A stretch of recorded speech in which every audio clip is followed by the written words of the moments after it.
നിങ്ങളിൽ ചിലർക്ക് വലിയ കഷ്ടതയിലൂടെ കടന്നു പോകുന്ന ചിലരെ പരിചയമുണ്ടെന്നിരിക്കട്ടെ. അങ്ങനെയുള്ളവരെ കാണുമ്പോൾ പെട്ടെന്ന് നിങ്ങളുടെ ഉള്ളിലേക്ക് ഓടിയെത്തുന്ന ഓർമ്മകൾ എന്തായിരിക്കും? അവരുടെ ഇന്നലകൾ. നന്നായി സന്തോഷത്തോടെ അവർ ജീവിച്ചു കൊണ്ടിരുന്ന ആ ഇന്നലകൾ പെട്ടെന്ന് നമ്മുടെ ഓർമ്മയിലെത്തും. അതുപോലെ തന്നെ അവരുടെ ഇന്നത്തെ തകർച്ചയ്ക്ക് കാരണമായ കാരണങ്ങളും നമ്മുടെ ഓർമ്മയിലേക്ക് വരും, ഇല്ലേ? ഇന്നലകളിൽ സന്തോഷമായി ജീവിച്ചുകൊണ്ടിരുന്ന ഒരാൾ തകർച്ചയുടെ മധ്യത്തിലൂടെ കടന്നു പോകുന്നു. അയാളെ നമ്മൾ അഭിമുഖീകരിക്കുന്നു, അയാളുമായി ഇടപഴകേണ്ടി വരുന്നു. അപ്പോൾ നമ്മുടെ ഉള്ളിൽ സ്വാഭാവികമായിട്ടും വരുന്നത് അവരുടെ തകർച്ചയ്ക്കുള്ള കാരണം. ആ കാരണങ്ങൾ പലതായിരിക്കാം. നമുക്ക് ചുറ്റുമുള്ള അനേക കുടുംബങ്ങൾ തകർന്നു പോകുവാൻ, വ്യക്തി ജീവിതങ്ങൾ നശിച്ചു പോകുവാൻ, സമ്പത്തുകൾ ഇല്ലാത്തവരായി അനുഗ്രഹിക്കപ്പെട്ട നിലകളിൽ നിന്ന് ശപിക്കപ്പെട്ട നിലയിലേക്ക് പോകുവാൻ, സമ്പത്തുകൾ ഇല്ലാത്തവരായി അനുഗ്രഹിക്കപ്പെട്ട നിലകളിൽ നിന്ന് ശപിക്കപ്പെട്ട നിലയിലേക്ക് വീണു പോകുവാൻ മദ്യം ഒരു കാരണമായി മാറിയിട്ടുണ്ട്. അതേക്കുറിച്ച് ഞാൻ കൂടുതൽ വിശദീകരിക്കേണ്ട കാര്യമില്ലല്ലോ. നമ്മൾ അങ്ങനെയുള്ള ഒത്തിരി പേരെ അഭിമുഖീകരിക്കുന്നവരാണ്. എന്നെ കേൾക്കുന്ന നിങ്ങളിൽ ചില വ്യക്തികൾ അவ்விധത്തിൽ ബാധിക്കപ്പെട്ടവരായി എന്നെ കേൾക്കുന്നുണ്ട്. അതുപോലെ തന്നെ വ്യക്തിബന്ധങ്ങൾ, കുടുംബജീവിതങ്ങൾക്കകത്ത് കടന്നു വരുന്ന വ്യക്തിബന്ധങ്ങൾ കുടുംബജീവിതങ്ങളുടെ തകർച്ചയ്ക്ക് കാരണമായി മാറാറുണ്ട്. സന്തോഷമായി ജീവിക്കുന്ന ഭാര്യ ഭർത്താവ്, പെട്ടെന്ന് ഭർത്താവിന് പുതിയൊരു ബന്ധം അല്ലെങ്കിൽ ഭാര്യയ്ക്ക് പുതിയൊരു ബന്ധം, അത് കുടുംബജീവിതങ്ങളെ തകർത്ത് കളയാറുണ്ട്. നല്ലവണ്ണം പഠിച്ച് മുൻപോട്ട് പോകുന്ന കുഞ്ഞുങ്ങൾ, അവരുടെ ജീവിതത്തിൽ കടന്നു വരുന്ന ചില കൂട്ടുകെട്ടുകൾ, ചില ശീലങ്ങൾ അവരുടെ വിദ്യാഭ്യാസത്തെ തകർത്ത് കളയാറുണ്ട്. ഇതൊക്കെ അവരവർ അറിഞ്ഞുകൊണ്ടോ അറിയാതെയൊക്കെ വരുത്തി വയ്ക്കുന്ന വിനകളാണെന്ന് നമുക്ക് പറയാം. എന്നാൽ ആരും അറിയാതെ ദൗർഭാഗ്യവശാൽ സംഭവിക്കുന്ന കാര്യങ്ങളുണ്ട്. ചില രോഗങ്ങൾ കടന്നു വന്നിട്ട്, ക്യാൻസർ പോലുള്ള മാരകമായ രോഗങ്ങൾ കടന്നു വന്ന് വ്യക്തികൾ മരണപ്പെട്ടു പോകുന്ന അവസ്ഥ, അല്ലെങ്കിൽ ജീവൻ കാണും പക്ഷെ മരിച്ചതിന് തുല്യമാണ്. ആരോഗ്യമില്ല, ജോലി ചെയ്യുവാൻ കഴിയത്തില്ല, ഒരാളിനെ കൊണ്ട് മറ്റുള്ളവർ എന്തൊക്കെയാണോ അയാളിൽ നിന്ന് പ്രതീക്ഷിക്കുന്നത് അതൊന്നും ചെയ്തു കൊടുക്കുവാൻ കഴിയാതെ രോഗികളായിത്തീരുന്ന അവസ്ഥ. ഒപ്പം തന്നെ അവരുടെ സമ്പത്ത് നഷ്ടപ്പെടുന്നു, കുടുംബത്തിൻ്റെ ആ സന്തുലിതാവസ്ഥ നഷ്ടപ്പെടുന്നു. അങ്ങനെ ബാധിക്കപ്പെട്ടവരുണ്ട്. പിന്നെ സാഹചര്യങ്ങൾ മുഖാന്തരം ബാധിക്കപ്പെട്ടവർ. ഇന്ന് അങ്ങനെ ബാധിക്കപ്പെട്ട ഒത്തിരി പേർ നമുക്ക് ചുറ്റുമുണ്ട്. ഒരുപക്ഷെ എന്നെ കേൾക്കുന്ന നിങ്ങളും കൊറോണ മുഖാന്തരം അങ്ങനെ ബാധിക്കപ്പെട്ടവരായിരിക്കാം. ചെറിയ ചെറിയ കച്ചവടങ്ങൾ ചെയ്യുന്നവർ വലിയ തകർച്ചയിലാണ്, സാമ്പത്തികമായി ബാധിക്കപ്പെട്ടിട്ടുണ്ട്, അനേകർ കടക്കാരായി മാറിയിട്ടുണ്ട്. രോഗം തന്നെ, കൊറോണ എന്ന രോഗം തന്നെ പ്രശ്നക്കാരായി വന്നിട്ടുണ്ട്. അതുപോലെ തന്നെ സാമ്പത്തിക മാന്ദ്യം നേരത്തെ കടന്നു വന്നപ്പോൾ ഒത്തിരി കുടുംബങ്ങൾ തകർന്നുപോയി, ഒത്തിരി ബിസിനസ്സുകൾ തകർന്നുപോയി, ഒത്തിരി പേർ സമ്പന്നരായിരുന്നവർ ഒന്നുമില്ലാത്തവരായി തീർന്നു. ഇങ്ങനെ അനേക കാരണങ്ങളെ നമുക്ക് കാണുവാനായിട്ട് കഴിയും. ഇതേ കാരണങ്ങളെ ഈ തകർച്ച അനുഭവിക്കുന്നവർ പിന്നെയും അഭിമുഖീകരിക്കേണ്ടി വന്നാൽ എന്തായിരിക്കും അവസ്ഥ? ഒന്ന് ചിന്തിച്ചു നോക്കിയാൽ അത് നിങ്ങൾക്ക് മനസ്സിലാകുവാൻ വേണ്ടി ഞാനിങ്ങനെ പറയാം. മദ്യപാന മുഖാന്തരം കുടുംബം നഷ്ടപ്പെട്ട്, ആരോഗ്യം നഷ്ടപ്പെട്ട്, ഒന്നും ചെയ്യുവാൻ കഴിയാതിരിക്കുന്ന ഒരു പിതാവ് തൻ്റെ യൗവനത്തിലുള്ള മകൻ മദ്യപിച്ചു കൊണ്ടുവരുന്നത് കാണുമ്പോൾ ആ പിതാവിൻ്റെ ഭാവം, അല്ലെങ്കിൽ ആ പിതാവ് അനുഭവിക്കുന്നത് എന്തായിരിക്കും? വേദനയാണോ? ഭയമാണോ? നിരാശയാണോ? പറയാൻ പറ്റത്തില്ല. അദ്ദേഹത്തിൻ്റെ ഉള്ളു പിടയ്ക്കുകയായിരിക്കും. കാരണം ഞാൻ അനുഭവിച്ച തകർച്ച, ഞാൻ വരുത്തിവെച്ച എൻ്റെ ജീവിതത്തിലെ തകർച്ച ഇതാ എൻ്റെ തലമുറയും അനുഭവിക്കുവാനായി പോകുന്നു. അവനും അവൻ്റെ ജീവിതത്തെ എറിഞ്ഞുടച്ച് കളയുവാനായി പോകുന്നു. അല്ലേ? വല്ലാത്തൊരു ഭയപ്പാടല്ലേ? ഇപ്പോൾ നമ്മുടെ ജീവിതത്തിൽ ഒരു രോഗമാണ് നമുക്ക് വില്ലനായി നിന്നത്. അതേ രോഗം നമുക്ക് പരിചയമുള്ള ഒരു വ്യക്തിയുടെ ജീവിതത്തിൽ കടന്നു വന്നു. സഹിക്കാൻ പറ്റുമോ? പേടി. അയ്യോ, നമ്മൾ അനുഭവിച്ച തകർച്ച നമ്മളെ അറിയുന്ന നമുക്ക് വേണ്ടപ്പെട്ടവരും അനുഭവിക്കുവാനായി പോകുന്നു. അപ്പോൾ ഇന്ന് പകലിൽ നമ്മൾ ദൈവകൃപയിൽ ആശ്രയിച്ച് അല്പം ചിന്തിക്കുവാനായി പോകുന്നത് ആ പരാജയത്തിൻ്റെ കാരണങ്ങൾക്ക് ഭക്തൻ്റെ ജീവിതത്തിലുള്ള സ്ഥാനം എന്താണ്? ഭയമാണോ? പേടിയാണോ? നിരാശയാണോ? ദേഷ്യമാണോ?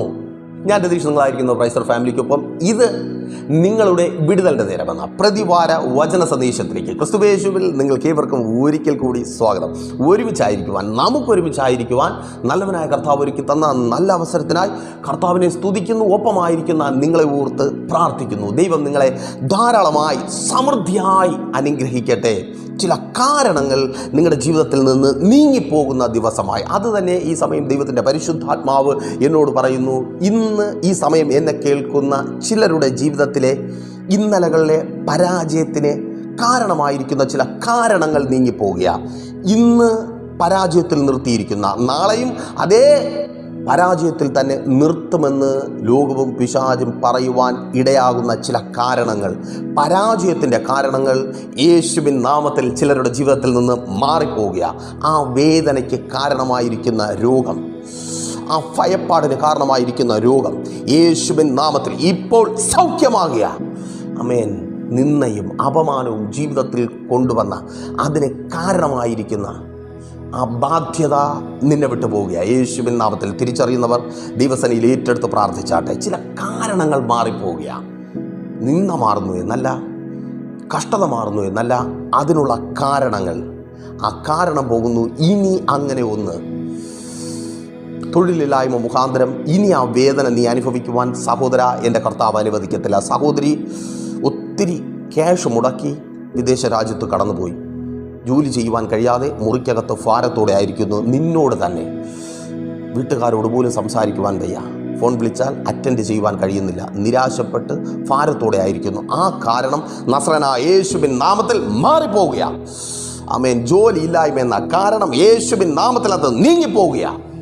നിന്റെ കുടുംബജീവിതത്തിൻ്റെ തകർച്ചയുടെ കാരണം നീയും നിന്റെ ഭർത്താവും ഒരുമിച്ച് നിൽക്കുവാൻ കഴിയാത്ത വിധത്തിൽ അകറ്റിക്കളയുന്ന നിന്റെ സ്ഥാനത്തേക്ക് കടന്നു വന്ന ആ മൂന്നാമത്തെ വ്യക്തി യേശുവിൻ നാമത്തിൽ മാറിപ്പോവുക. ചില കാരണങ്ങളെ എൻ്റെ കർത്താവ് ചിലരുടെ ജീവിതത്തിൽ നിന്ന് ഇന്ന് പകലിൽ മാറ്റിക്കളയുക. അതിനായി പ്രാർത്ഥിച്ച് ഒരുങ്ങി ദൈവസന്നിധിയിലായിരുന്നു. അല്പസമയത്ത് വചന ധ്യാനത്തിനായി വിശുദ്ധ വേദപുസ്തകത്തിൽ നിന്ന് നിങ്ങളുടെ ശ്രദ്ധയ്ക്കായി 2 വാക്യങ്ങളെ ഞാൻ വായിക്കാം. ഒന്നാമത് ലൂക്കോസിൻ്റെ സുവിശേഷം 22-ാം അധ്യായം അതിൻ്റെ 61, 62 വാക്യങ്ങൾ. അപ്പോൾ കർത്താവ് തിരിഞ്ഞ് പത്രോസിനെ ഒന്ന് നോക്കി, ഇന്ന് കോഴി കൂവും മുമ്പേ നീ 3 വട്ടം എന്നെ തള്ളിപ്പറയുമെന്ന് കർത്താവ് തന്നോട് പറഞ്ഞ വാക്ക് പത്രോസ് ഓർത്തു. പുറത്തിറങ്ങി അതിദുഃഖത്തോടെ കരഞ്ഞു. അടുത്ത് അപ്പോസ്തല പ്രവൃത്തിയുടെ പുസ്തകം 2-ാം അധ്യായം 41-ാമത്തെ വാക്യം.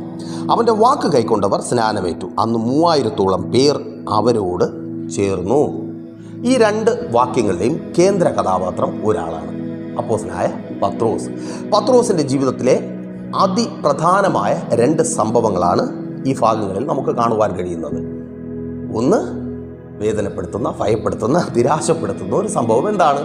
പ്രാണപ്രിയനായ കർത്താവായ യേശു ക്രിസ്തുവിനെ പത്രോസ് തള്ളിപ്പറഞ്ഞു. 1 അല്ല, 2 അല്ല, 3 വട്ടം. എന്താ ഇത്ര വലിയ കാര്യമൊന്നും? നമ്മൾ എത്ര തവണ അല്ലേ? നിങ്ങളെക്കുറിച്ചല്ല, പത്രോസിനെ കുറിച്ചാണ്. പത്രോസിനെ സംബന്ധിച്ച് അതൊരു വലിയ കഷ്ടത തന്നെയാണ്, കുറ്റബോധമുണ്ടാക്കുന്ന കാര്യം തന്നെയാണ്. കാരണം ഒന്നുമില്ലാതെ പരാജയത്തിൻ്റെ വല കഴുകി മടക്കിയായിരുന്ന പത്രോസിൻ്റെ ആ വല നിറച്ച് മത്സ്യത്തെ പിടിക്കുന്നവരിൽ നിന്ന് മനുഷ്യനെ പിടിക്കുന്നവനാക്കാമെന്ന പ്രമോഷൻ ഓഫർ ചെയ്ത വാഗ്ദത്തം നൽകിയ കർത്താവായ യേശു ക്രിസ്തു അത്ഭുതങ്ങൾ കാണിക്കുകയും അത്ഭുതങ്ങളുടെ ഭാഗഭാക്കുകളാക്കി മാറ്റുകയും അതിലുപരിയായി കർത്താവ് ചെയ്തതൊക്കെ ചെയ്യുവാൻ തക്കവണ്ണം കർത്താവ് ആശീർവദിക്കുകയും അനുഗ്രഹിക്കുകയും ചെയ്ത പത്രോസ്, ആ പത്രോസ് ഇതാ പ്രാണപ്രിയനായ കർത്താവായ യേശു ക്രിസ്തുവിനെ തള്ളിപ്പറഞ്ഞിരിക്കുന്നു 3 പ്രാവശ്യം. 3 പത്രോസിൻ്റെ ജീവിതത്തിലെ നിന്ദയുടെ, പരാജയത്തിൻ്റെ, തകർച്ചയുടെ, വേദനയുടെ സംഖ്യ. ഇതേ പത്രോസ് ഇന്ന് നമുക്കൊപ്പം നമ്മുടെ നാട്ടിലുണ്ടെന്നൊന്ന് ചിന്തിച്ചു നോക്കി. അങ്ങനെ ചിന്തിക്കാവേ. ഈ പത്രോസ് അങ്ങനെ നമ്മുടെ ടൗണിലൂടെ പോവുകയാണ്. പെട്ടെന്ന് പത്രോസിനെ കണ്ടുകൊണ്ട് വഴിയരികിലെ തട്ടുകടയിലിരുന്ന ഈ ഫ്രൂട്ട്സൊക്കെ വിൽക്കുന്ന കടയിലിരുന്ന ഒരാൾ എഴുന്നേറ്റു. എന്താ, പത്രോസിനെ കല്ലെറിയാനൊന്നും അല്ല കേട്ടോ. പത്രോസിനെ കണ്ട ഉടനെ അദ്ദേഹം ആ പഴത്തട്ടിലേക്ക് ചൂണ്ടി വിളിച്ചു, 3 കിലോ മാങ്ങ 100, മാങ്ങ 100, മാങ്ങ 100. ഇത് കേട്ട ഉടനെ പത്രോസിൻ്റെ ഭാവം എന്തായിരിക്കും? 3 പറഞ്ഞാൽ തുടങ്ങിയത്. പത്രോസിൻ്റെ ടെമ്പർ തെറ്റി കാണും. അന്ന് തന്നെ മിക്കവാറും കടക്കാരൻ കച്ചവടം നിർത്തി പോയിട്ടുണ്ടായിരിക്കണം. ഇതുമല്ല, പത്രോസ് ഒരിക്കലും ഇങ്ങനെ രാവിലെ വീട്ടിൽ സന്തോഷത്തോടെ കാപ്പി കുടിക്കാൻ വേണ്ടിയിരിക്കുക. അപ്പോൾ ഭാര്യ ഒരു വലിയ പാത്രവുമായിട്ട് വരിക. പത്രോസ് ചോദിച്ചിരിക്കണം, ഇതെല്ലാം എനിക്കെന്തിനാ? ഭാര്യ സന്തോഷത്തോടെ പറഞ്ഞു, കൂടുതലൊന്നും ഇല്ലെന്നേ, ഒരു 3 ദോശ. അന്ന് പത്രോസിലെ വീട്ടിലെ ദോശ ചുടക്കം തീർന്ന് കാണണം. പിന്നെ അവിടെ ദോശ എന്നൊരു പരിപാടിയില്ല. ഇനി പത്രോസിനെങ്ങാനും ഒരു കുഞ്ഞുണ്ടെന്നിരിക്കട്ടെ, 2ാം ക്ലാസ്സിൽ പഠിക്കുന്ന ആ കുഞ്ഞായിരിക്കും ഏറ്റവും അധികം ബാധിക്കുന്നത്. ആ കുഞ്ഞിൻ്റെ പ്രാർത്ഥന എന്നും ഇതായിരിക്കണം, കർത്താവേ ഈ 2ാം ക്ലാസ് കഴിഞ്ഞാൽ നേരെ 4ാം ക്ലാസ്സിലേക്ക് പ്രൊമോഷൻ കിട്ടാൻ വല്ല വഴിയുണ്ടോ? അല്ലെങ്കിൽ ഇനി അങ്ങനെ നടക്കത്തില്ലെങ്കിൽ ഈ 2ാം ക്ലാസ്സിൽ നിന്ന് എനിക്ക് മുമ്പോട്ട് പോകണ്ട, ഇവിടെ തന്നെ. ആഗ്രഹിച്ചാലും അതിൽ തന്നെ നിൽക്കാൻ പറ്റത്തില്ല. പണ്ടൊക്കെ തോക്കാൻ പറ്റും, ഇപ്പോൾ തോൽക്കാൻ പറ്റത്തില്ല. ഇപ്പോൾ നേരെ 3ാം ക്ലാസ്സിലെടുത്തിടും. അയ്യോ. അപ്പോൾ ആ പരാജയത്തിൻ്റെ സംഖ്യ, ആ പരാജയത്തിൻ്റെ കാരണം കഷ്ടത അനുഭവിക്കുന്നവന്, പരാജയപ്പെടുന്നവന് അവൻ്റെ ജീവിതത്തിൽ ഉണ്ടാക്കുന്ന ഒരു വലിയ ഇമ്പാക്റ്റ്. അങ്ങനെ ആയിരിക്കുന്ന പത്രോസ് 3 തൻ്റെ ജീവിതത്തിൽ പരാജയത്തിന് കാരണമായിരിക്കുമ്പോൾ രണ്ടാമത്തെ വാക്യത്തിൽ നാം വായിച്ചു, 3000 പേരെ കർത്താവായ യേശു ക്രിസ്തുവിന് വേണ്ടി 3 വട്ടം പരാജയപ്പെട്ട പത്രോസ് നേടി. 3 വട്ടം പത്രോസ് പരാജയപ്പെട്ടു. 3000 നേടുന്നവനാക്കി കർത്താവായ യേശു ക്രിസ്തു അവനെ മാറ്റി. അവൻ്റെ പരാജയത്തെ കവച്ചു വയ്ക്കുന്ന വിജയം നൽകി കർത്താവായ യേശു ക്രിസ്തു പത്രോസിനെ മാറ്റി. ഈ സമയം എന്നെ കേൾക്കുന്ന ചിലരോട് ദൂത ഏറ്റെടുത്ത് പ്രാർത്ഥിക്കുക. നിന്റെ പരാജയത്തിൻ്റെ എണ്ണത്തെ കവർ ചെയ്യുന്ന അളവിൽ എൻ്റെ കർത്താവ് നിന്നെ ജയിപ്പിക്കുക യേശുവിൻ നാമത്തിൽ. ആ പരാജയത്തെക്കുറിച്ചുള്ള ദുഃഖം തീർന്നു പോകുന്ന, നിന്ന തീർന്നു പോകുന്ന, നിരാശ മാറി പോകുന്ന അളവിൽ എൻ്റെ കർത്താവ് നിന്നെ ജയിപ്പിക്കുക യേശുവിൻ നാമത്തിൽ. ജയത്തിൻ്റെ സന്തോഷം നീ അനുഭവിക്കുവാൻ പോകുക. ഏത് കാരണമാണോ പിശാച് നിന്റെ ജീവിതത്തിൽ പരാജയത്തിന് കാരണമായി കൊണ്ടുവന്നത്, അതേ കാരണത്തെ നസ്രനായ യേശു നിന്റെ ജീവിതത്തിൽ നിന്ന് മാറ്റിക്കളയുക. ആ തൊഴിൽ മേഖലയിൽ നിന്റെ പരാജയത്തിന് കാരണമായിരിക്കുന്ന ആ ശത്രു അവൻ നീങ്ങിപ്പോകുക യേശുവിൻ നാമത്തിൽ. ആ ശത്രു ഇനി അവിടെ ഇല്ല. ആമേൻ. പുറത്ത് വിടാതെ വണ്ണം അതിനകത്ത് നിന്നെ ഒതുക്കിക്കൂട്ടുന്ന ആ ശത്രു അവൻ നീങ്ങിപ്പോകുക. അതേ സഹോദരി, നിന്റെ കുടുംബജീവിതത്തിന് വിരോധമായി എഴുന്നു നിൽക്കുന്ന ആ ശത്രു, നിന്റെ കുടുംബജീവിതത്തിൻ്റെ സന്തോഷത്തിന് വിരോധമായി നിന്റെ സ്ഥാനം കവർന്നെടുത്ത്, സഹോദര, നിന്റെ സ്ഥാനം കവർന്നെടുത്ത് നിൽക്കുന്ന ആ ശത്രു നിന്റെ ജീവിതം വിട്ട് മാറിപ്പോവുക യേശുവിൻ നാമത്തിൽ. ആ പരാജയത്തെ എൻ്റെ കർത്താവ് ജയമാക്കി തീർക്കുക. ചില നമ്പേഴ്സ് കേൾക്കുന്നത് തന്നെ എത്ര തവണയായടാ നീ എഴുതുന്നു, അല്ലേ കുഞ്ഞെ? സങ്കടമല്ലേ? എല്ലാവരും പറഞ്ഞോട്ടെ, എനിക്ക് കുഴപ്പമൊന്നുമില്ല. എൻ്റെ പ്രിയപ്പെട്ട അമ്മ പോലും ചോദിക്കുന്നല്ലോ, ഇത് എത്ര ആയടാ, എത്ര തവണ? നിനക്കിതൊന്നും നടക്കത്തില്ല. ആ സർക്കാർ ജോലി നിനക്ക് കിട്ടത്തില്ല. ആ മത്സര പരീക്ഷയിൽ വിജയിക്കുവാൻ നിനക്ക് കഴിയത്തില്ല. ആമേൻ. IELTS നടക്കത്തില്ല, ഒന്നും നടക്കത്തില്ല.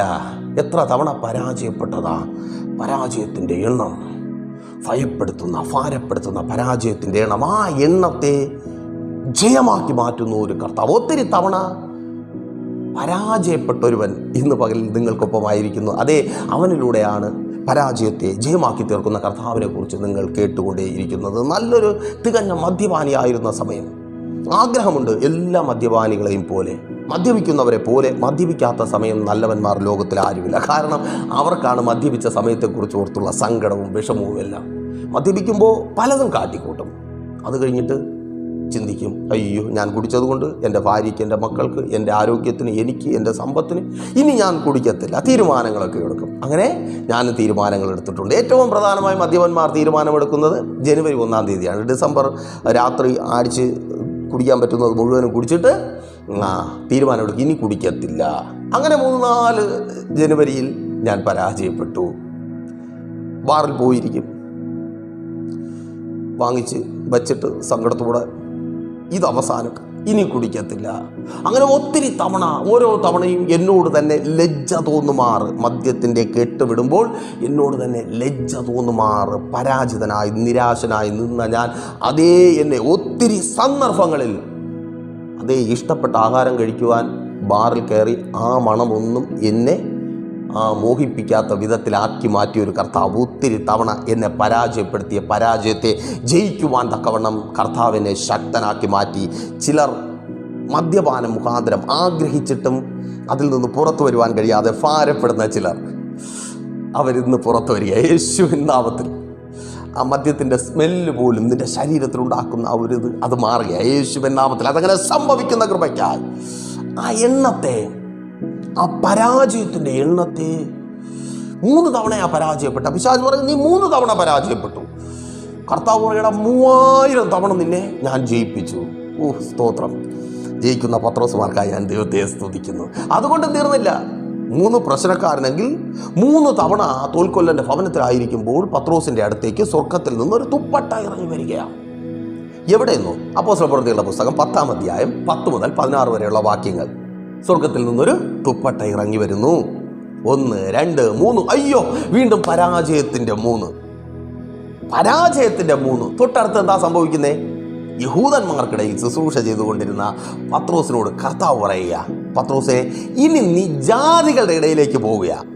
നാഷണലിൽ നിന്ന് ഇൻ്റർനാഷണലായി യേശുവിൻ നാമത്തിൽ രാജ്യങ്ങളിലേക്ക്, സകലരിലേക്കും ഒരു വളർച്ചയുടെ അനുഭവം. പരാജയപ്പെട്ട അതേ സ്ഥാനത്തു നിന്നും ഒരു വളർച്ചയുടെ അനുഭവത്തെ എൻ്റെ കർത്താവ് ഒരുക്കിയ. ശത്രു പറയും, നീ 3 വീണു, നീ 3 പ്രാവശ്യം വീണു, അയ്യോ നീ ആ തെറ്റ് ആവർത്തിച്ച് ചെയ്തു, ഇത്ര തവണ ചെയ്തു, ഇത്ര പ്രാവശ്യം നീ തെറ്റ് ആവർത്തിച്ചു, ഇത്ര പ്രാവശ്യം നീ ശരിയല്ലാത്ത വഴിയിൽ പോയി, ഇത്ര പ്രാവശ്യം നീ അങ്ങനെയൊക്കെ കാട്ടിക്കൂട്ടി. പിശാച് അങ്ങനെ പറയുമ്പോൾ അതിലെ അധികം തവണ നിന്നെ ജയത്തിലേക്ക് നടത്തുന്ന ഒരു കർത്താവ് ഈ സമയം നിനക്കൊപ്പം വിശ്വാസത്തോടെ പ്രാർത്ഥിക്ക്.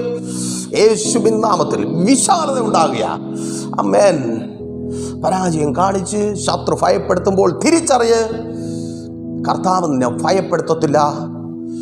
നാഷണലിൽ നിന്ന് ഇന്റർനാഷണലായി ചില ശുശ്രൂഷകന്മാരുടെ മിനിസ്ട്രിയെ എൻ്റെ കർത്താവ് വളർത്തുക യേശുവിൻ നാമത്തിൽ. ചില അതിരുകളെ, ചില ബൗണ്ടറികളെ ഭേദിച്ച്, ചില ബിസിനസ്സുകൾ ചില ബൗണ്ടറികളെ ഭേദിക്കുക യേശുവിൻ നാമത്തിൽ. തിരിച്ചറിയുന്നവർക്ക് ഞാൻ ദൈവത്തെ സ്തുതിക്കുന്നു. ആഗ്രഹിക്കുന്നുണ്ട് കുറച്ചുകൂടെ പുറത്തു പോകണം. അങ്ങനെ ആഗ്രഹിച്ചെല്ലാം പ്ലാൻ ചെയ്ത് റെഡിയാക്കി വരുമ്പോൾ ഓരോന്നായിട്ട് പ്രശ്നങ്ങൾ വരിക, ഓരോന്നായിട്ടും. ആമേൻ. ജയിക്കാൻ പറ്റുന്നില്ല. പലരും പറഞ്ഞു തുടങ്ങി, ഇത്ര തവണയായില്ല, ഇനി എന്തിനാ ശ്രമിക്കുന്നത്? ഏറ്റവും വേണ്ടപ്പെട്ടവർ തന്നെ ഇല്ല. അവരുടെ വാക്കുകളിൽ മറഞ്ഞിരിക്കുന്ന ആ പൈശാചിക തന്ത്രം തിരിച്ചറിയും. പിശാച് നിന്നെ അത് ഓർമ്മിപ്പിക്കും, നിന്റെ വീഴ്ചകൾ, നിന്റെ പരാജയങ്ങൾ. എന്നാൽ കർത്താവ് അത് ഓർക്കുവാൻ കഴിയാത്ത വിധത്തിൽ നിന്നെ വർദ്ധിപ്പിക്കും യേശുവിൻ നാമത്തിൽ. ആ വിശാലതയുടെ അനുഭവം പത്രോസിൻ്റെ ജീവിതത്തിൽ കർത്താവ് കൊണ്ടുവരിക. ആമേൻ. അത്തോൽക്കൊല്ലൻ്റെ ഭവനത്തിൽ നിന്ന് ഇന്റർനാഷണൽ മിനിസ്ട്രി ആരംഭിക്കുക യേശുവിൻ നാമത്തിൽ. ആരും അറിയാത്ത ചില സ്ഥാനങ്ങളിൽ നിന്ന് ചിലർ പുറത്തു വരിക.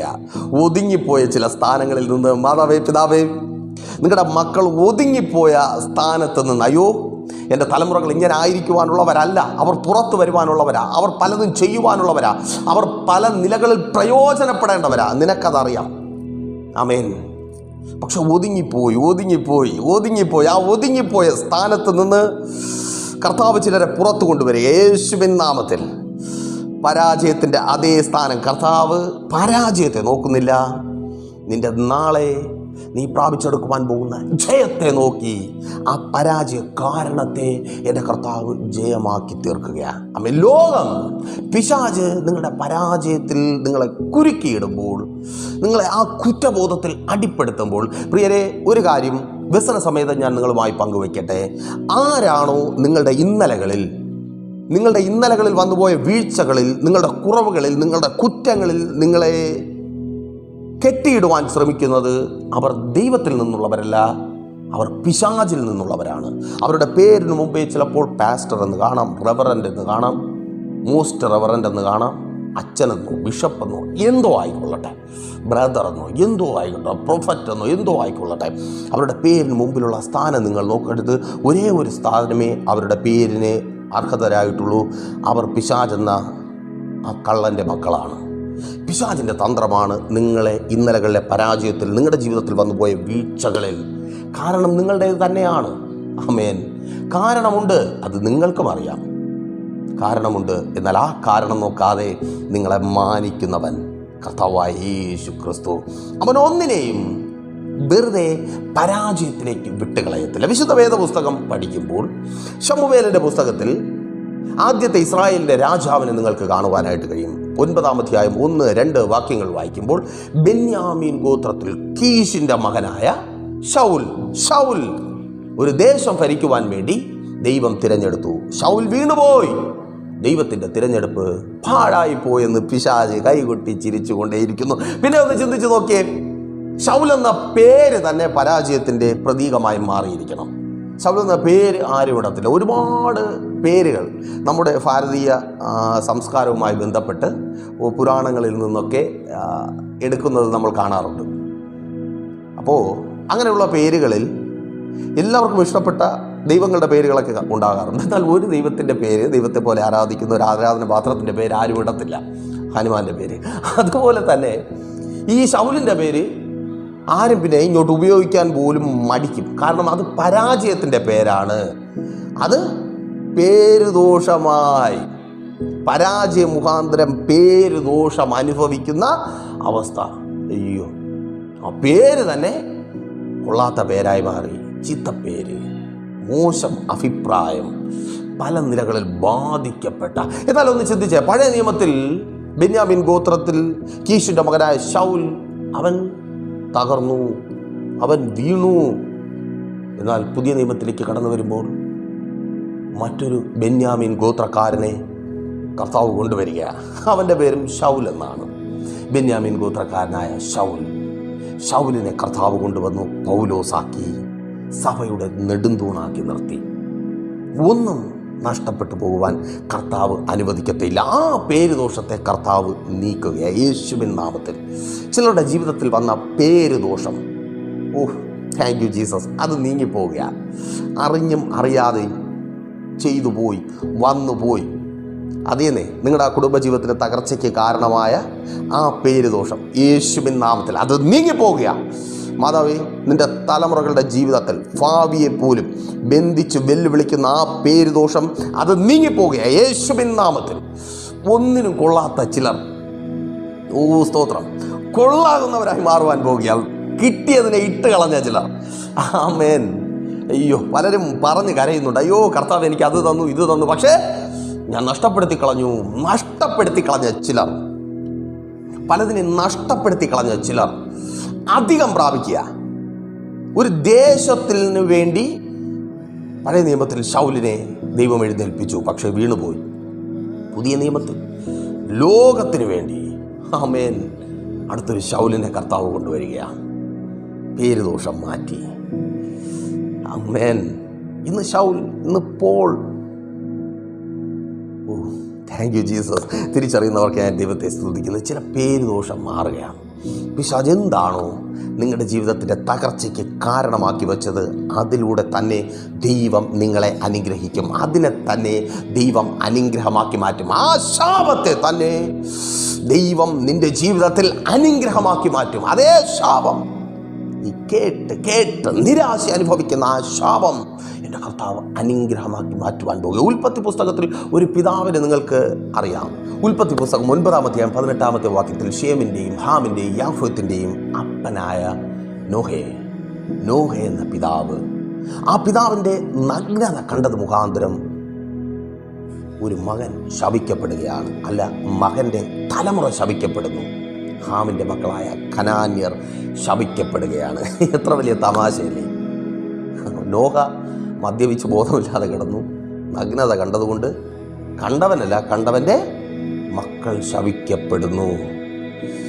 എന്തിന് ഇവരെന്നെ ഇങ്ങനെ ശപിക്കുന്നു? എന്തിന് ഇവരെന്നെ ഇങ്ങനെ മോശം വാക്കുകൾ പറയുന്നു? എന്തിന് വേദനപ്പെടുന്നുണ്ട്, ഭാരപ്പെടുന്നുണ്ട്? എന്തുകൊണ്ട് എൻ്റെ മക്കൾക്ക് വിരോധമായി, എൻ്റെ കുടുംബത്തിന് വിരോധമായി? ശാപങ്ങൾ വേദനയും നിരാശയും കണ്ണുനീരും കൊണ്ടുവരുന്ന ഞാനിതിന് തക്കവണ്ണം എന്ത് ചെയ്തു? ഈ ശാപം ചുമക്കുവാൻ, ഈ ഭാരം ചുമക്കുവാൻ, ഈ നിന്ന സഹിക്കുവാൻ, ഈ വേദന സഹിക്കുവാൻ ഞാൻ ആളല്ലല്ലോ. അതിന് തക്കതൊന്നും ഞാൻ ചെയ്തിട്ടില്ലല്ലോ. വേദനയോടെ ഭാരത്തോടെ ആയിരിക്കുന്നു. കനാന്യ നോഹയാൽ ശപിക്കപ്പെടുന്നു. അതേ കാനായിലെ ഒരു കല്യാണ വീട്ടിൽ, ആ കനാന്യ ദേശത്തിൽ കാനായിലെ ഒരു കല്യാണ വീട്ടിൽ കർത്താവായ യേശു ക്രിസ്തു എന്തൊക്കെ കാരണങ്ങൾ മുഖാന്തരം ശാപം കടന്നു വന്നു, ആ കാരണങ്ങൾ മുഖാന്തരം തന്നെ സന്തോഷത്തെ കൊണ്ടുവരുന്നു. വീഞ്ഞു കുടിച്ച് ബോധമില്ലാതെ മകനെ ശപിക്കുവാൻ തക്കവണ്ണം നോഹയെ ആളാക്കി തീർത്ത അവസ്ഥ, അതേ മദ്യം, അതേ വീഞ്ഞു കൊണ്ട് തന്നെ കാനായിലെ കല്യാണ വീട്ടിലേക്ക് നഷ്ടപ്പെട്ടു പോയ സന്തോഷത്തെ കർത്താവ് തിരികെ കൊണ്ടുവരിക. എന്താണോ നിങ്ങളുടെ ശാപത്തിനും നിങ്ങളുടെ കഷ്ടതയ്ക്കും കാരണമായിരിക്കുന്നത്, അത് തന്നെ നിങ്ങളുടെ ജീവിതത്തിൽ സന്തോഷത്തെ കൊണ്ടുവരുവാൻ, കാരണമാക്കി മാറ്റുവാൻ എൻ്റെ കർത്താവിന് കഴിയും. ആ കർത്താവിൻ്റെ സന്നിധിയിൽ നിങ്ങളായിരിക്കുന്നു. ആ കാരണങ്ങളെ കണ്ട്, കഷ്ടതയുടെ കാരണങ്ങളെ കണ്ട് ഭയപ്പെടേണ്ട, കോപിക്കേണ്ട, നിരാശപ്പെടേണ്ട. പിന്നെയോ ധൈര്യമായിരിക്കുക. ഭൂമിയിലെങ്ങും ഇരുളുണ്ടായിരുന്നു.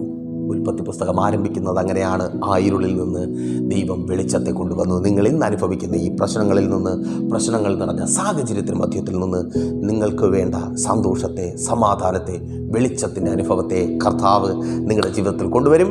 അപ്പോൾ മെസ്സേജ് നിങ്ങൾക്ക് അനുഗ്രഹമായെന്ന് കരുതുന്നു. അനുഗ്രഹമായെങ്കിൽ എന്ത് ചെയ്യും? ഈ മെസ്സേജിലേക്ക് നിങ്ങളെ പരിചയമുള്ളവരെ കൂടെ കൂട്ടിവരുത്തുക. അതുപോലെ തന്നെ ഒരു പ്രാർത്ഥന വിഷയമായി നിങ്ങൾ ഭാരത്തോടെ ആയിരിക്കുന്നുവെങ്കിൽ പ്രൈസർ ഫാമിലിയിലേക്ക് കോൺടാക്റ്റ് ചെയ്യുക. ഞങ്ങൾ നിങ്ങൾക്കൊപ്പം നമുക്ക് ഒരുമിച്ച് പ്രാർത്ഥിക്കാം. കർത്താവ് നിങ്ങൾക്ക് വേണ്ടി അത്ഭുതങ്ങളെ പ്രവർത്തിക്കും. അതുപോലെ ഈ മെസ്സേജ് നിങ്ങളിലേക്ക് എത്തിച്ചേരുവാൻ കാരണമായിരിക്കുന്നത് പ്രൈസർ ഫാമിലി കുടുംബാംഗങ്ങളാണ്, അവരുടെ അധ്വാന ഫലമാണ്. അവർക്ക് വേണ്ടി നിങ്ങൾ പ്രാർത്ഥിക്കുമല്ലോ. നിങ്ങൾക്കും ഈ പ്രോഗ്രാമുകൾക്കൊപ്പം ചേർന്ന് ഈ പ്രോഗ്രാമുകൾ ഒത്തിരി പേരിലേക്ക് എത്തിക്കുവാനുള്ള അവസരമുണ്ട്. അതിനായിട്ടും ദൈവം നിങ്ങളെ ധാരാളമായിട്ട് ഒരുക്കട്ടെ. അപ്പോൾ കണ്ണടച്ചോ, പ്രാർത്ഥിക്കാം. വിശ്വസ്ത കർത്താവേ, നല്ല ദൈവമേ, അനുഗ്രഹീതമായ നല്ല സമയം അടിയൊപ്പമായിരിക്കുന്ന ഈ ജനത്തെ അങ്ങയുടെ കരങ്ങളിൽ ഏൽപ്പിച്ച് പ്രാർത്ഥിക്കുന്നു. പലതിൻ്റെയും പരാജയത്തിൻ്റെയും നിരാശയുടെയും കഷ്ടതയുടെയും കണ്ണുനീരിൻ്റെയും കാരണങ്ങളിൽ തട്ടി തടഞ്ഞ് മുൻപോട്ട് പോകുവാൻ കഴിയാതെ ഭാരപ്പെടുന്നവർ യേശുവിൻ നാമത്തിൽ, ചിലരുടെ ജീവിതത്തിലെ സങ്കടങ്ങൾക്കും കണ്ണുനീരിനും കാരണമായിരിക്കുന്ന ചിലത് ഇപ്പോൾ വിട്ടുമാറട്ടെ. ആ രോഗം നസ്രനായ യേശുവിൻ നാമത്തിൽ സൗഖ്യമാകട്ടെ. പ്രാർത്ഥിച്ചാട്ടെ. രോഗികളായി ഭാരപ്പെടുന്നവർ പ്രാർത്ഥിച്ച് യേശുവിൻ നാമത്തിൽ സൗഖ്യം വ്യാപരിക്കട്ടെ. കുടുംബജീവിതങ്ങളിലെ തകർച്ചയ്ക്ക് കാരണമായിരിക്കുന്ന ചിലത് നീങ്ങിപ്പോകുവാൻ സ്തോത്രം. പ്രാർത്ഥിച്ച് യേശുവിൻ നാമത്തിൽ ദൈവഹിതമല്ലാത്ത വ്യക്തികൾ, കൂട്ടുകെട്ടുകൾ, മദ്യപാനം യേശുവിൻ നാമത്തിൽ വിട്ടുമാറട്ടെ. ദൈവിക സമാധാനം കുടുംബങ്ങളിൽ അകത്തുണ്ടാകട്ടെ. സ്തോത്രം. Thank you Jesus. ശപിക്കപ്പെട്ട ചിലർ, ശാപം ചുമന്ന് ഭാരപ്പെട്ടായിരിക്കുന്ന ചിലർ അനുഗ്രഹമായി മാറട്ടെ. ആ കല്യാണ വീട്ടിലെ സന്തോഷം അവരുടെ ജീവിതത്തിൽ മടങ്ങി വരട്ടെ യേശുവിൻ നാമത്തിൽ. അതങ്ങനെ സംഭവിക്കുന്ന കൃപയ്ക്കായി തലമുറകൾ അനുഗ്രഹിക്കപ്പെടട്ടെ. ഉദരഫലങ്ങൾ, കുഞ്ഞിന് ജന്മം കൊടുക്കുവാൻ കഴിയുമോ എന്ന് ചിന്തിച്ച് ഭാരപ്പെടുന്ന സഹോദരി നിന്നോട് തന്നെ പ്രാർത്ഥിക്കുക. ആ ഉദരത്തിന്മേൽ കൈവച്ച് പ്രാർത്ഥിക്കുക. യേശുവിൻ നാമത്തിൽ ജീവനുണ്ടാകുക. Thank you Jesus. തൊഴിൽ മേഖലകൾ അടയപ്പെട്ട് പഠിത്തത്തിനൊത്തവണ്ണം ജോലികൾ കിട്ടാതെ ഭാരപ്പെടുന്ന തലമുറകൾക്ക് വേണ്ടി പ്രാർത്ഥിക്കുന്നവർ യേശുവിൻ നാമത്തിൽ പ്രാർത്ഥിച്ചാണ് തലമുറകൾ പുറത്തു വരിക. Thank you Jesus. അവരെ ബന്ധിച്ചൊതുക്കിയ കാരണങ്ങൾ ഇന്ന് പകൽക്കാലം വിട്ടുമാറുക. ആമേൻ. ഭവനങ്ങളുടെ പണികൾ പൂർത്തീകരിക്കപ്പെടുക. ആ കടം മാറുക യേശുവിൻ നാമത്തിൽ. ബാധ്യതകളിൽ നിന്ന് പുറത്തു വരിക. ദാരിദ്ര്യം മാറിപ്പോവുക. Thank you Jesus. ഇല്ലായ്മകൾ മാറട്ടെ. സ്തോത്രം. പിതാവിൻ്റെ പുത്രൻ്റെ പരിശുദ്ധാത്മാവിൻ്റെ നാമത്തിൽ ഈ ജനത്തെ ഞങ്ങൾ അനുഗ്രഹിച്ച് പ്രാർത്ഥിക്കുന്നു. അനുഗ്രഹമാക്കി പരിപാലിക്കും യേശുവിൻ നാമത്തിൽ തന്നെ. ആമേൻ. അപ്പോൾ നിങ്ങളുടെ വിലയേറിയ അഭിപ്രായങ്ങളും നിർദ്ദേശങ്ങളും ഞങ്ങൾ അറിയിക്കുമല്ലോ. അടുത്ത ആഴ്ച ഇതേ സമയം ഇതേ ചാനലിലൂടെ ദൈവം അനുവദിച്ചാൽ വീണ്ടും ഒരിക്കൽ കൂടി ഒരുമിച്ച് കാണുമ്പോഴേക്കും പ്രിയരെ, ഹാവ് എ നൈസ് ഡേ. പ്രീഷർ ഫാമിലി ഗ്ലോബൽ മിനിസ്ട്രിയുടെ വിശുദ്ധ സഭാരാധന എല്ലാ ഞായറാഴ്ചയും രാവിലെ 10 മണി മുതലും എല്ലാ വെള്ളിയാഴ്ചകളിലും ഉപവാസവും ഓൺലൈൻ മധ്യസ്ഥ പ്രാർത്ഥനയും രാവിലെ 11 മണി മുതലും ഞങ്ങൾ നിങ്ങൾക്കായി ലൈവിൽ പ്രാർത്ഥിക്കുന്നു. നിങ്ങളുടെ പ്രാർത്ഥനാ വിഷയങ്ങൾ കമന്റ് ചെയ്യുക. പ്രീഷർ ഫാമിലി ഗ്ലോബൽ എന്ന നമ്മുടെ യൂട്യൂബ് ചാനലിലൂടെ നിങ്ങൾ ലോകത്തിന്റെ ഏത് ഭാഗത്തായിരുന്നാലും ഞങ്ങൾക്കൊപ്പം ചേർന്ന് പ്രാർത്ഥിക്കുവാനും ആരാധിക്കുവാനും അവസരമുണ്ട്. നേരിട്ട് ആരാധനയിൽ പങ്കെടുക്കുവാനും വിടുതൽ പ്രാപിക്കുവാനും ആഗ്രഹിക്കുന്നവർ ഞായറാഴ്ച രാവിലെ കാർഷിക കോളേജിനടുത്ത് കാക്കാമുല ചാമ്പവിളയിലെ പ്രീഷർ ഫാമിലി വർഷിപ്പ് സെന്ററിലേക്കും ഞായറാഴ്ച വൈകുന്നേരം 3 മണിക്ക് നെയ്യാറ്റിൻകര അമരവിള താന്നിമൂട് സുമംഗലി ഓഡിറ്റോറിയത്തിന് സമീപമുള്ള MS പ്ലാസയിലേക്കും കടന്നു വരിക. നിങ്ങളുടേതായ ഒരു വിഷയത്തിനു വേണ്ടി പ്രാർത്ഥിക്കുവാനും കൗൺസിലിംഗിനുമായി സ്ക്രീനിൽ കാണുന്ന നമ്പറിൽ കോൺടാക്ട് ചെയ്യുക. നിങ്ങൾക്കും ഈ പ്രോഗ്രാം സ്പോൺസർ ചെയ്യുവാനും കർത്താവായ യേശുക്രിസ്തുവിന്റെ സുവിശേഷം അനേകരിലേക്ക് എത്തിക്കുവാനും അവസരമുണ്ട്. പ്രാർത്ഥനയോടെ വിളിക്കുക. ആമേൻ.